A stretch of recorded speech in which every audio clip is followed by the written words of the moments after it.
സത്യത്തിൽ ഞാൻ സംസാരിക്കുന്ന മുഴുവൻ സ്ത്രീകളെ കുറിച്ചാണെങ്കിലും പുരുഷന്മാരാണ് ആക്ച്വലി പാവങ്ങൾ.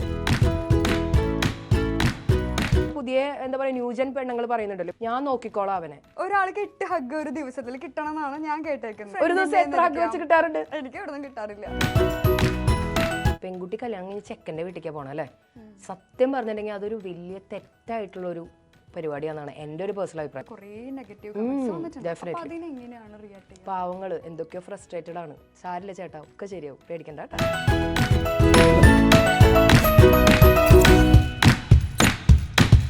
റിലേഷൻഷിപ്പിൽ പാർട്ട്ണർ ഉണ്ടോ എന്ന് ചോദിച്ചാൽ ഉണ്ട്, ഇല്ലേന്ന് ചോദിച്ചാൽ ഇല്ല. ഒരാൾ ചോദിക്കണം നീ കമ്മിറ്റഡ് ആണോ നമുക്ക് ചോദിച്ചാൽ എന്താ പറയണ്ടേന്ന് അറിയില്ല, ഉണ്ടോന്നോ ഇല്ലയോന്നോ ഒന്നും പറയാൻ പറ്റാത്തൊരവസ്ഥ.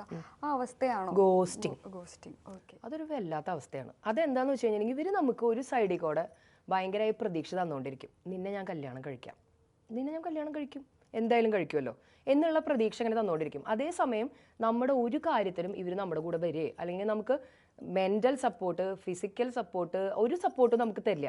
Physical support in the sense നമുക്ക് ഏറ്റവും അധികം ഒരു സ്ത്രീക്കായാലും പുരുഷനായാലും സങ്കടം വരുമ്പോൾ നമ്മൾ ആഗ്രഹിക്കുന്നത് ചായാൻ ഒരു തോളാണ്. ഈ ഹഗ്ഗിന്റെ ഹഗ്ഗിന്റെ പ്രത്യേകത എന്താ? ഒരാൾക്ക് ഇൻട്രസ്റ്റിംഗ്. ഒരാൾക്ക് 8 ഹഗ് ഒരു ദിവസത്തിൽ കിട്ടണം എന്നാണ് ഞാൻ കേട്ടേക്കുന്നത്. 8 ഹഗ് എങ്കിലും നിങ്ങളെല്ലാം കേൾക്കുന്നില്ല. 8 ഹഗ്, 8 ലിറ്റർ വെള്ളം എന്നൊക്കെ പറയണ പോലെയാണ് ഈ കുട്ടി 8 ഹഗ്. ഒരു ദിവസം എത്ര ഹഗ് വെച്ച് കിട്ടാറുണ്ട്? എനിക്ക് ഇവിടെ നിന്ന് കിട്ടാറില്ല. ഇത് തെറ്റായ ഒരു ഇൻഫോർമേഷൻ ആണ് ഈ കുട്ടി തരുന്നത്. 8 ഹഗ് ഒന്നും ഒരാൾക്ക് ഒരു ദിവസം വേണമെന്ന് ഞാൻ എവിടെയും പറഞ്ഞിട്ടില്ല. അല്ല, നമുക്ക് ഒരു ഹഗ് ഉണ്ടായി നല്ലതാണല്ലോ. 8 ഹഗ് ഒരു ദിവസം, അത് ഒരാളിൽ നിന്ന് കുറച്ച് കുറയ്ക്കാം, ഞാൻ ഉദ്ദേശിച്ചത് അതൊന്നല്ല. ഫിസിക്കൽ സപ്പോർട്ട് എന്ന് പറഞ്ഞാൽ നമുക്ക് എപ്പോഴും ചായാൻ ഒരു തോള്, ഷോൾഡർ വരെ ഞാൻ എത്തിയിട്ടുണ്ടായിരുന്നുള്ളൂ. ഈ കുട്ടി ഹഗ്ഗിലേക്കൊക്കെ എത്തിയിട്ടുണ്ട്. ഹഗ്ഗൊന്നും വേണ്ട, നമുക്ക് എപ്പോഴും ബെസ്റ്റ് പ്ലേസ് ഷോൾഡർ ആണ്. ഒരാളുടെ ഷോൾഡറിൽ ചായ എന്ന് പറഞ്ഞിട്ടുണ്ടെങ്കിൽ അതിന്റെ പ്രത്യേകത എന്താണെന്ന് അറിയോ? ഈ ചുംബനത്തിന്റെ പ്രത്യേകത എന്താണെന്ന് അറിയോ? ഹഗ്ഗിൽ നിന്ന് പോയില്ലേ, നമുക്ക് ചുംബനത്തിലേക്ക് എത്താം. ഏറ്റവും ബെസ്റ്റ് ആയിട്ടുള്ള ഉമ്മ നെറ്റിയിൽ തരുന്ന ഉമ്മയാണ്. അതിന്റെ പ്രത്യേകത എന്താണെന്ന് അറിയോ? ഉണ്ടെങ്കിൽ ഞാൻ പറയൂല. സത്യത്തിൽ എനിക്കറിയില്ല. ആ നിവിൻ പോളിയുടെ ആ സിനിമയില് മറ്റേ പർദ ഷോപ്പ് ഇനോഗ്രേറ്റ് ചെയ്യുന്ന ഷോപ്പ് തട്ടത്തിൻ മറയത്ത്, അതില് ഇത്രയും ക്ലോസ് ആണ് നിവിൻ പോളിയും ആ നായികയും. എന്നിട്ട് ഇവര് തമ്മിൽ കണ്ടുമുട്ടുമ്പോൾ നിവിൻ പോളി ആദ്യം അവർക്ക് നെറ്റിയിലാണ് ഉമ്മ കൊടുക്കണം. അപ്പൊ തൊട്ടപ്പുറത്ത് അജു വർഗീസ് ചോദിക്കും, നിനക്ക് ഇത്ര നേരിട്ട് നെറ്റി വരെ എത്തിയുള്ളൂ ആ നിന്റെ ഉമ്മ എന്ന് ചോദിക്കും. ഈ നെറ്റിയിലുള്ള ഉമ്മ എന്ന് പറഞ്ഞാൽ വളരെ അത് ഇമോഷണലി അറ്റാച്ച്ഡ് ആണ്. അതായത് നമ്മളുടെ പാർട്ട്ണറുടെ കണ്ണിൽ നോക്കി നമുക്ക് സംസാരിക്കാൻ പറ്റുകയും അവരെ നമ്മളെ ഷോൾഡറിൽ ചായാൻ പറ്റുകയും നെറ്റിയിൽ ഉമ്മ വയ്ക്കാൻ പറ്റുകയും ചെയ്യുന്നുണ്ടെങ്കിൽ മനസ്സിലാക്കുക അവർ ജെനുവിനാണ്, ലോയലാണ്. അവർ നമ്മുടെ കൂടെ നിൽക്കാൻ, അവർ നമ്മുടെ ശരീരത്തെ അല്ല നമ്മുടെ മനസ്സിനെയാണ് അവർ സ്നേഹിക്കുന്നത്. പഴയ ഒരു കവിതയുണ്ട്, മാംസദിബദ്ധമല്ല രാഗം, കേട്ട് കാണാൻ വഴിയില്ല. എന്താണ്?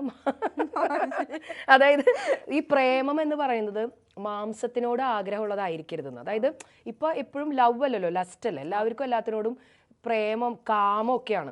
കുറച്ച് ദിവസം അവിടെ അടുത്ത് ഇടപഴകുമ്പോഴേക്കും അവർ ഫിസിക്കലി എങ്ങനെ അവരെ യൂസ് ചെയ്യാം എന്നുള്ളതാണ് ചിന്തിച്ചുകൊണ്ടിരിക്കുന്നത്. പഴയ കാലഘട്ടത്തിലൊന്നും അങ്ങനെയല്ല.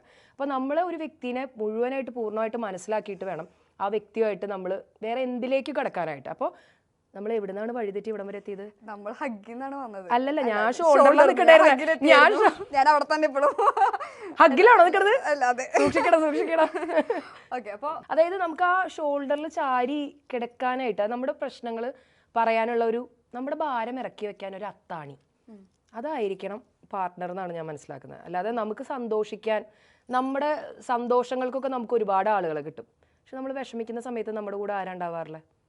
നമ്മുടെ പ്രശ്നങ്ങൾക്ക് ഒരു സൊല്യൂഷൻ തരാൻ പറ്റിയില്ലെങ്കിലും അറ്റ്ലീസ്റ്റ് നമ്മളെ കേട്ടിരിക്കും. ചില ആളുകളുണ്ട്, ഇപ്പോൾ രണ്ടുപേരും ഇപ്പോൾ ഒരു നല്ല റിലേഷൻഷിപ്പ് അല്ലാന്ന് അറിയാനായിട്ടുള്ള കുറച്ച് ടിപ്സ് പറഞ്ഞുതരാം. നമ്മൾ രണ്ടുപേരും വർത്താനം പറഞ്ഞുകൊണ്ടിരിക്കുകയാണ്, റിലേഷൻഷിപ്പിലാണ്, നമ്മളിങ്ങനെ നമ്മുടെ പ്രശ്നങ്ങൾ അങ്ങനെ പറഞ്ഞുകൊണ്ടിരിക്കുക. അപ്പുറത്തിരിക്കുന്ന ആൾ ഫുൾ ടൈം മൊബൈലിൽ ഇങ്ങനെ കുത്തിക്കൊണ്ട് കേൾക്കുന്നുണ്ട്, നീ പറയും എന്നിട്ട് അങ്ങനെയൊക്കെ പറയുകയാണെങ്കിൽ അവർ നമുക്ക് ഒരു വാല്യൂ തരുന്നില്ല. ആ ഡിസ്റെസ്പെക്ട് എന്ന് പറയുന്നതാണ് ഏറ്റവും ആദ്യത്തെ റെഡ് ഫ്ലാഗ്. ഈ ഡിസ്റെസ്പെക്ട് നമ്മൾ ആദ്യമേ നമ്മൾ മനസ്സിലാക്കിയിട്ട് അവരുടെ അടുത്ത് നോ പറഞ്ഞില്ലെങ്കിൽ പിന്നെ നമുക്ക് ഒരിക്കലും നോ പറയാൻ പറ്റില്ല. ചിലപ്പോൾ നമുക്ക് നോ പറയാൻ ഒരു വിഷമാവൂലേ? അപ്പൊ എന്താ പേടിക്കുന്നത്? അവിടെ വർഷം ആക്ച്വലി ആ നോ പറഞ്ഞ ആള് വിട്ടു പോകുന്നല്ലേ? ആൾക്ക് വിഷമാവും. അങ്ങനെ എത്ര പ്രാവശ്യം നമുക്ക് ചിന്തിക്കാൻ പറ്റും? ഈ നമ്മുടെ ഈ പ്രശ്നങ്ങളെ നമ്മൾ വരുത്താതിരിക്കാനായിട്ട് നമ്മളൊക്കെ ഇങ്ങനെ അടച്ചു വെക്കാമെന്ന് വിചാരിക്കുക. അതായത് വിട്ടുവീഴ്ച എന്നാണ് അതിനെ പറയാം. ഈ വിട്ടുവീഴ്ച മനോഭാവം ഉണ്ടാവും. അതായത് നോ പറയാൻ ആദ്യം മടിച്ചു വർഷം, വിട്ടുവീഴ്ചയോടുകൂടി അത് എടുത്തു വെച്ചു, ഒരു സാധനം എടുത്തു വെച്ചു കേട്ടോ. ഇനി അടുത്ത ഇൻസിഡൻറ്റ് വരുമ്പോൾ അതും വേണ്ട, ഇപ്പോൾ പറയണ്ട, അത് എടുത്തു വെച്ചു. പിന്നെ 3-4 എടുത്തു വെച്ചാൽ സാധനം ഇങ്ങനെ പോകട്ടെ. അഗ്നിപർവ്വതം പോലെ ഒരു ദിവസം അങ്ങോട്ട് പൊട്ടിത്തെറിക്കും. അത് വലിയൊരു പൊട്ടലായിരിക്കും. ഞാൻ പറയുകയാണെങ്കിൽ അപ്പം എന്താ വെച്ചാൽ ആ ദേഷ്യം വരുന്ന സമയത്ത് സ്ത്രീകൾ എസ്പെഷ്യലി മുമ്പത്തെ എല്ലാ സാധനങ്ങളും കൂടി കുറെ നാളായി നിന്നോട് ഞാൻ പറയണമെന്ന് വിചാരിച്ചു, നീ അന്നങ്ങനെ ചെയ്തില്ലടാ, നീ 2011 ഈ മെയ് മാസം 5-ാം തീയതി ആണുങ്ങൾ ഒന്നും ഓർത്ത് വെക്കാത്ത ആൾക്കാരാണ്. പുരുഷന്മാരുടെ പ്രത്യേകത എന്ന് വെച്ച് കഴിഞ്ഞാൽ അവർ ചെയ്തു, അത് കഴിഞ്ഞ് അവരങ്ങോട്ട് പോയി. സ്ത്രീകളുടെ പ്രത്യേകത എന്ന് പറഞ്ഞാൽ അവരിങ്ങനെ മെമ്മറിയിൽ ഇങ്ങനെ ഓർത്ത് വെക്കും. അവരെല്ലാ കാര്യങ്ങളും ആ സമയത്തേക്ക് ക്ഷമിക്കും. പക്ഷെ പെണ്ണുങ്ങളൊന്നും മറക്കില്ല. പെണ്ണുങ്ങൾ കള്ളികളാണ്, അതറിയില്ലേ? അതെന്താ പെണ്ണുങ്ങളുടെ പ്രത്യേകത ഒന്ന് പറഞ്ഞു കേൾക്കട്ടെ. പെണ്ണുങ്ങൾ ആ സമയത്ത് ഭയങ്കരമായിട്ട് ക്ഷമിച്ചു എന്നൊക്കെ നടിക്കും, പക്ഷെ ഇവരതൊന്നും മറക്കില്ല. അവരത് മുഴുവൻ എടുത്തു വെച്ച് ഈ ആണുങ്ങളുടെ മെക്കെട്ട് കയറി. സത്യത്തിൽ ഞാൻ സംസാരിക്കുന്ന മുഴുവൻ സ്ത്രീകളെ കുറിച്ചാണെങ്കിലും പുരുഷന്മാരാണ് ആക്ച്വലി പാവങ്ങൾ. അത് ഈ സമയത്തെങ്കിലും ഞാൻ പറയേണ്ടിയിരിക്കുന്നു. അത് റെയറാണ്, എല്ലാത്തിലും ഉണ്ടാവില്ല.